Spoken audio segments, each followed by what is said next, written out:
Welcome back to BYU Sports Nation. Jeremy Jordan alongside Jason Shepard. Friend of the program, you know him. His name's Cam Mellor. He's the executive director of College Football Network. Now joins the program. Cam, BYU's 8-0, baby. What are you seeing that you like from this Cougar team this year?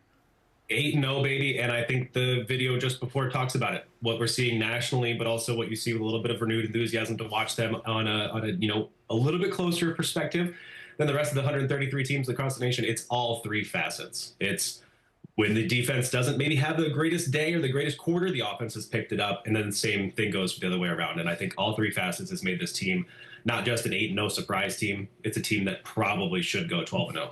Okay, well, you just answered the question then, because I mean we're going to jump right into this. Do you believe that BYU? You said they can go undefeated the rest of the way. Do you believe that they will win out?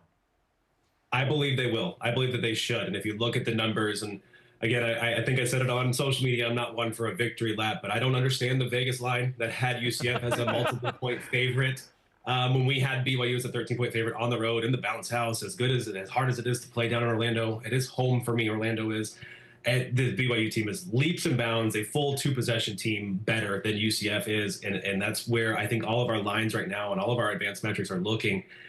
They're at least a 9-point favorite better than every team left on the schedule. And then until they meet potentially Iowa State or Kansas State again in the Big 12 title game, they will be at least a two-possession favorite in my book against every remaining team on their schedule. That's wild because when BYU plays Utah in Salt Lake, fans are cautiously optimistic right now, but also I put out a pulse check yesterday. The majority of BYU fans are saying, I'm actually nervous. There's scar tissue there. Utah and BYU and Salt Lake. BYU hasn't won there in 18 years, yet this feels like the team that's going to end that streak specifically there.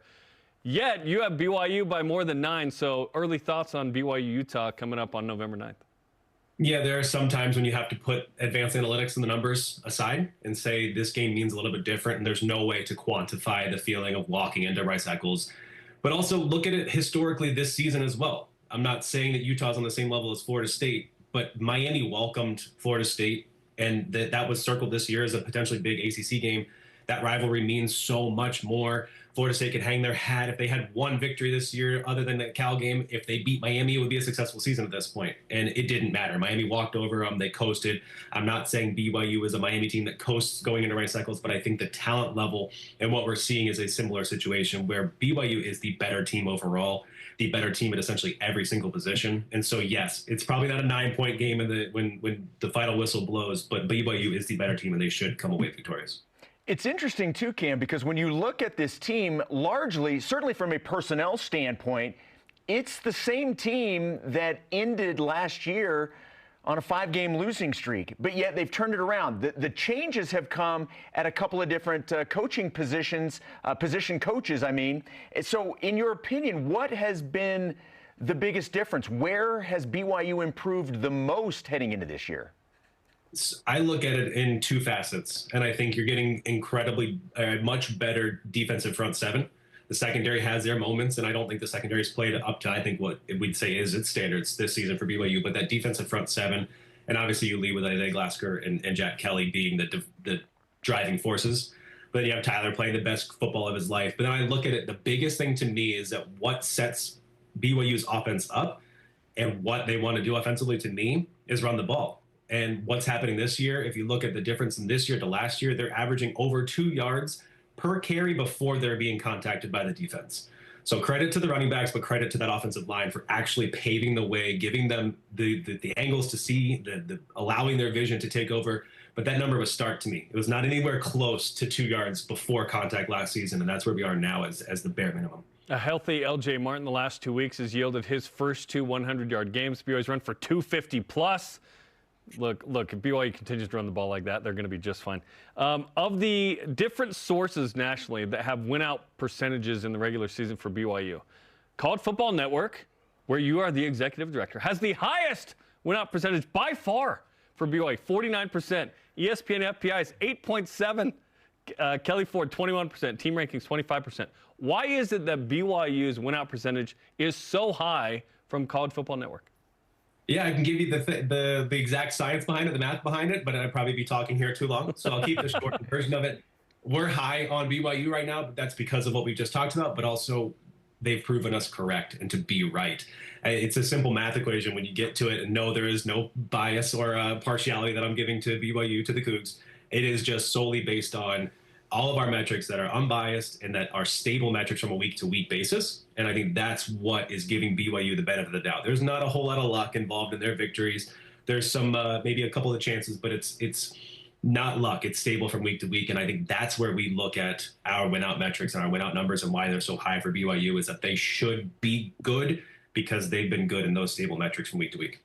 It's interesting that in the preseason poll, there was only one BYU player that made all Big 12, and that was Tyler Batty. I think that's certainly going to change when the postseason results come out.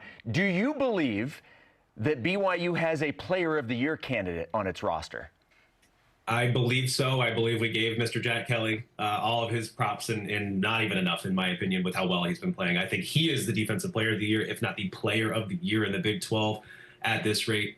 I know a lot of talk for Big 12 Players of the Year will go to those guys up in Colorado. But to me, it's what Jack Kelly's been able to do for the defense, what he's been able to add to each element of the defense. And ultimately, you have Jake as well at quarterback, who will get all the accolades he deserves as well if the season pans out. But to me, Jack Kelly's been that driving force for a defense that has been much improved and for a linebacking core that has made national news. Yesterday, you released your updated quarterback rankings. Jake Retzlaff, 9th nationally, 2nd in the Big 12 to Shedeur Sanders of Colorado.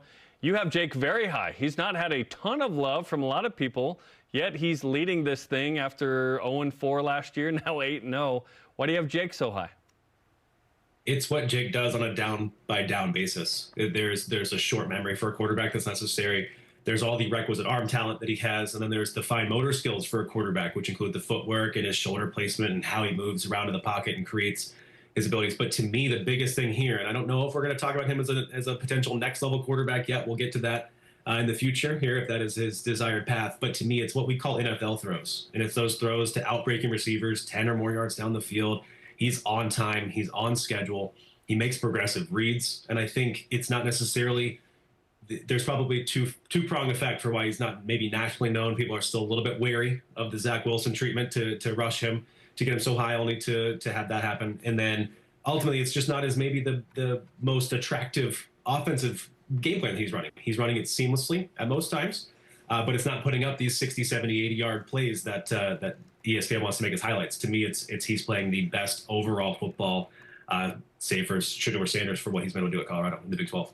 Cam, the fact that we're even having these types of conversations is just an absolute gift based off of how we all, we're sort of told the season was going to go, and it's just gone the complete opposite. So my question is, do you believe that a one-loss BYU team can get an at-large to the college football playoff? And then a follow-up, what if they're a two-loss team? I'll answer the latter half because that's easier. A two-loss team in the Big 12, no. Unfortunately, there's too much parity at the top of the Big 10 and the top of the SEC for a two-loss Big 12 team to get in. Crazy things I'm sure will happen when we get to the 12 teams and people in a room deciding who those teams should be. A one-loss team, though, to me, it'll come down to, yes, to me, yeah, obviously, I think so. But I think it'll come down eventually to who they lost to and how good that loss was. When we look at these quality losses, if it's a missed field goal or a block or a one possession game that was close and hard fought, then yeah, I think so. I think you still give them the benefit of the doubt. A lot of it will come down to the Big 12. If that's the one loss, if it's the Big 12 championship game, then absolutely we get them in. So it's a lot of areas of gray. It's already almost November, but we still have quite a bit of football left too. The best case scenario for the Big 12 is that Iowa State and BYU both win out. And then I think you're in short at that point of two bids, because one's automatically in. They'll be one of those top 4 seeds in all likelihood. Well, they would over Boise State at that point with a loss to Oregon, right? So it's pretty interesting. The pressure's on because, like you said, if BYU loses once but doesn't win the Big 12 title game, now they have 2 losses, they're probably out. So the pressure's on to really win out here. But the Big 12, the land of a bunch of very good teams but no great team, question mark? A bunch of really good teams, and then to me, and all of our metrics and all of our numbers and my entire staff's thought process, there's one great team, and it's BYU. And I'm not just saying that because I'm countering the BYU guy with actually BYU's great. No, it's true. No, it's true though. Yeah. if you look at it, right, this is where they should be Sure. right now. You look at it. I did a wins over projections metric as well, and they've already won 6 games more than what the national consensus was. And I think now you take away the shock value from that. Everyone was wrong because we didn't know what to expect, and that's football for you. The results are played. The games are played on Saturday. We get those results after the game. It's fun to do it in the preseason. It's fun to talk about what this team is or could have been. What they are is a great team in the Big 12, and if that's a team that can ultimately make a run in the college football playoffs is to be determined. But at this point, yes, they should go 12-0 and they should go 13-0, to be honest. All right, so we know there's still a lot of football to play, but let's take it after the season. However long the season goes, let's go to after the season. How many NFL guys do you think BYU has on this roster? A handful. If I had to name them off the top of my head and do a sort of a quick approximation of who I'd have there, Jack Kelly to me is probably getting in an upper echelon of off-ball linebackers in the entire draft class. I think you look at what he's able to do in all 3 facets. He's adding this incredible blitzer as well. I believe it's like a 22 or 23% success rate when he blitzes to get pressure on the quarterback. That's unheard of. So he's picking his shots. He's great in run defense, and we all know his coverage is top notch. I think you add Caleb Etienne, Darius Lassiter. I'm going to throw Chase Roberts in there as well. And then Tyler Batty and Jacob Robinson as the guys that I think, if they're not drafted, they are priority undrafted free agents at this point. So a lot still to be determined. I throw Blake Mangelson, Braden and Marquis in there as well. So a lot of players I think get these contracts after the draft, but could have the potential to be in the draft and hear their names called as well. He is Cam Mellor, the executive director of College Football Network. Check out his stuff on collegefootballnetwork.com. Cam, as always, we appreciate the time, man. My pleasure, guys. Thanks as always for having me, and go Cougs. Go Cougs, Thanks, indeed. Cam gets it.